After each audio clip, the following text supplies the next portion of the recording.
Men O'zbekistonda umuman mehribon bo'la olmas ekanman. Xullas, men bugun bitta eksperiment o'tkazib ko'rdim. Ya'ni to'liq kun men faqatgina mehribonchilik bilan ulashaman. Va qarabsizki, ko'chaga chiqishim bilan ushbu eksperimentga hamma bitta joyini qo'yib yoribdi. Magazinga kirib turib bitta dona sirok olaman desam, muomalasini ko'rganingizda prosta basharasiga tupriginglar kelardi. Qarasho, bunga ham jahlim chiqmadi. Mashinaga o'tirdim.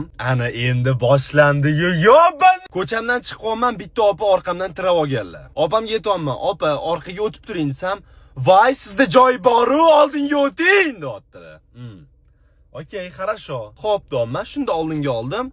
Oldiga kirib oldilar, parkovkaga, keyin men chiqib ketdim. Хорошо. Keyin men buvim oldiga yo'lga chiquvdim. Mahallaga kirishim bilan bitta oq Cobaltda bitta bratim shunda mashinada yugurib o'tib ketyaptilar. Bilmayman nimaga uni qatga shoshilishyapti, bilmayman. Bugun yakshanba. Keyin reska to'xtadi-da, chunki meni ko'rdi. Menga qarayapti-da, nimadirlar gapiryapti. Endi menga aytinglar, nimaga men bunaqa insonlarga kulib turib muomala qilishim kerak? Конечно, bratimni ozgina so'kdim. Qarabsizki, bu eksperiment ham ko'tiga kirib ketdi. Rahmat!